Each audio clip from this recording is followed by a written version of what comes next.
അസ്സലാമു അലൈക്കും വറഹ്മത്തുള്ളാഹി വബറകാതുഹു. നമ്മൾ നബിമാരുടെ ഖബറുകളെക്കുറിച്ച് സംസാരിക്കുമ്പോൾ ആദ്യം മനസ്സിൽ വരുന്നത് മിഡിൽ ഈസ്റ്റാണ്. Palestine, Lebanon, Syria, Iraq, Egypt തുടങ്ങിയ രാജ്യങ്ങൾ. അവിടെ ഒട്ടുമിക്ക നഗരങ്ങളിലും ഖസ്ബകളിലും ഏതെങ്കിലും നബിയുടെ ഖബറുണ്ട് എന്ന് പറയാറുണ്ട്. അവിടെ മാത്രമല്ല, ലോകത്തിൻ്റെ വേറെ പല ഭാഗങ്ങളിലും നബിമാർ ജീവിച്ചിരുന്നു എന്നാണ് വിശ്വാസം. അതുകൊണ്ട് മിഡിൽ ഈസ്റ്റിനു പുറത്തും അവരുടെ ഖബറുകളുണ്ടെന്ന് പറയപ്പെടാറുണ്ട്. നമ്മുടെ ഇന്ത്യയിലും പഴയ യുണൈറ്റഡ് ഇന്ത്യയിലും അതായത് പാകിസ്ഥാൻ ഉൾപ്പെട്ടിരുന്ന കാലത്തും പല നബിമാരുടെ ഖബറുകളുണ്ടെന്ന് പറയുന്നു. ചിലത് വല്ലാത്ത പ്രശസ്തരായ നബിമാരുടേത് എന്ന് പറഞ്ഞാൽ നിനക്ക് അത്ഭുതം തോന്നും. ആദ്യം അയോധ്യയിൽ നിന്ന് തുടങ്ങാം. അവിടെ ഒരു വലിയ പഴയ ഖബറുണ്ട്. അത് ഹസ്രത്ത് ഷീസ് അലൈഹിസ്സലാമിൻ്റേത് എന്നാണ് പറയുന്നത്. ആരാണ് ഈ ഷീസ്? ആദം നബിയുടെ മകനും ലോകത്തിലെ രണ്ടാമത്തെ നബിയുമാണ് ഇദ്ദേഹം. ഒരുപാട് ആളുകൾ അവിടെ പോയി സിയാറത്ത് അതായത് ആ ഖബർ സന്ദർശിക്കാൻ പോകാറുണ്ട്. പക്ഷേ ചരിത്രപരമായ തെളിവുകളൊന്നും കാര്യമായി കിട്ടുന്നില്ല. എല്ലാം നാട്ടുകാർ തലമുറകളായി പറഞ്ഞുവരുന്ന കഥകൾ മാത്രമാണ്. പക്ഷേ ഐനെ അക്ബരി എന്ന ഒരു പഴയ പുസ്തകത്തിൽ ഇതിനെക്കുറിച്ച് ഒരു ചെറിയ പരാമർശമുണ്ട്.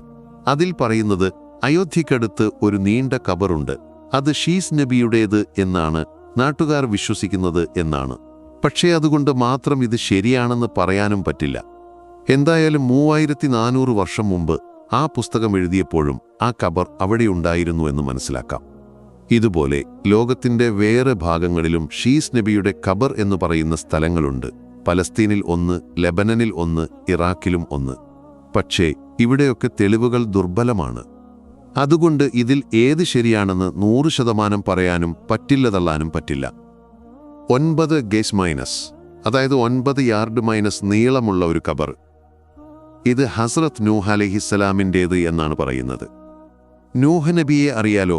പണ്ട് വലിയ പ്രളയം വന്നപ്പോൾ കപ്പലുണ്ടാക്കി മനുഷ്യരെയും മൃഗങ്ങളെയും രക്ഷിച്ച ആള്. ഇവിടെയും തെളിവുകൾ ഒന്നും കൃത്യമായില്ല.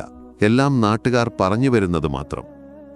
ടർക്കി, ലെബനൻ, അസർബൈജാൻ എന്നിവിടങ്ങളിലും നൂഹ് നബിയുടെ ഖബർ എന്ന് പറയുന്ന സ്ഥലങ്ങളുണ്ട്. പക്ഷേ നൂഹ് നബിയുടെ കാലത്തെ സംഭവങ്ങൾ നോക്കുമ്പോൾ ടർക്കിയിലേത് കുറച്ചുകൂടി വിശ്വാസ്യമായി തോന്നുന്നു. ഇനി പഞ്ചാബിലെ സർഹിന്ദിലേക്ക് പോകാം.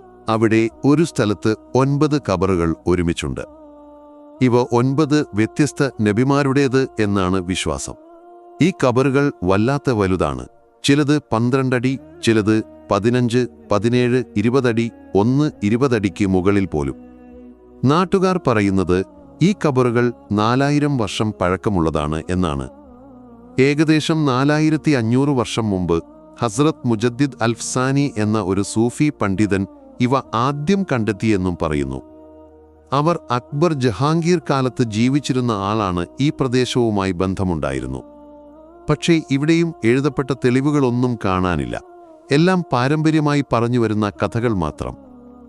ഇനി പാകിസ്ഥാനിലേക്ക് നോക്കാം. ഇന്ത്യ പാക് അതിർത്തിക്കടുത്ത് പാകിസ്ഥാനിലെ ഗുജറാത്ത് ജില്ലയിലെ ഒരു ഗ്രാമത്തിൽ ഒരു വലിയ ഖബറുണ്ട്. 200 അടിയിലധികം നീളം.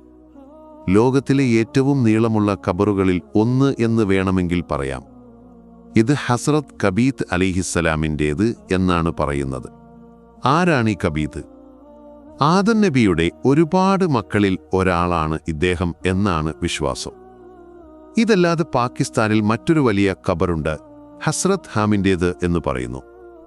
ഹാമിനെ അറിയാലോ? നൂഹ് നബിയുടെ 3 മക്കളിൽ ഒരാൾ പ്രളയത്തിനു ശേഷം ലോകത്തിലെ മനുഷ്യവംശം പടർന്നത് ഈ 3 പേര് വഴിയാണ് എന്നാണ് പറയപ്പെടുന്നത്. അതുപോലെ ഹസ്രത്ത് അമനൻ എന്ന ഒരാളുടെ ഖബറുമുണ്ട്. അവർ ദാവൂദ് നബിയുടെ മകനാണെന്നാണ് ദാവ. പാകിസ്ഥാനിൽ വേറെയും ഒരുപാട് ഖബറുകളുണ്ട്. ചിലതിന് മുകളിൽ എഴുതിയിരിക്കുന്ന നബിമാരുടെ പേര് നമ്മൾ കേട്ടിട്ട് പോലുമില്ല. ഇന്ത്യയിലും പാകിസ്ഥാനിലും ഈ ഖബറുകൾക്ക് 2 കാര്യങ്ങൾ ഒരുപോലെയാണ്. 1, എല്ലാം വല്ലാത്ത വലുതാണ്. ഇന്നത്തെ മനുഷ്യരുടെ ഖബറുകളേക്കാൾ എത്രയോ മടങ്ങ് വലിപ്പം.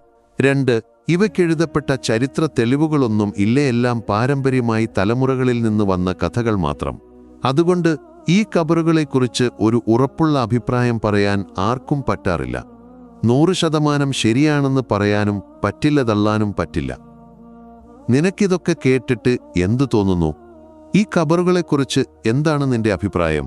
വേറെ ഏതെങ്കിലും ഖബറുകളെക്കുറിച്ച് നിനക്കറിയാമോ ഞാൻ ഇവിടെ പറയാത്തത്? എങ്കിൽ കമന്റ് ബോക്സിൽ പറയണേ. ഈ വിവരങ്ങൾ ഇഷ്ടപ്പെട്ടെങ്കിൽ ലൈക്ക് ചെയ്യണം, കൂട്ടുകാർക്ക് ഷെയർ ചെയ്യണം. ഇതുപോലുള്ള ചരിത്രവും അറിവും നിറഞ്ഞ വീഡിയോകൾ കാണാൻ ഈ ചാനൽ സബ്സ്ക്രൈബ് ചെയ്ത് ബെൽ ഐക്കൺ അമർത്താൻ മറക്കല്ലേ. അസ്സലാമു അലൈക്കും വറഹ്മത്തുള്ളാഹി വബറകാതുഹു.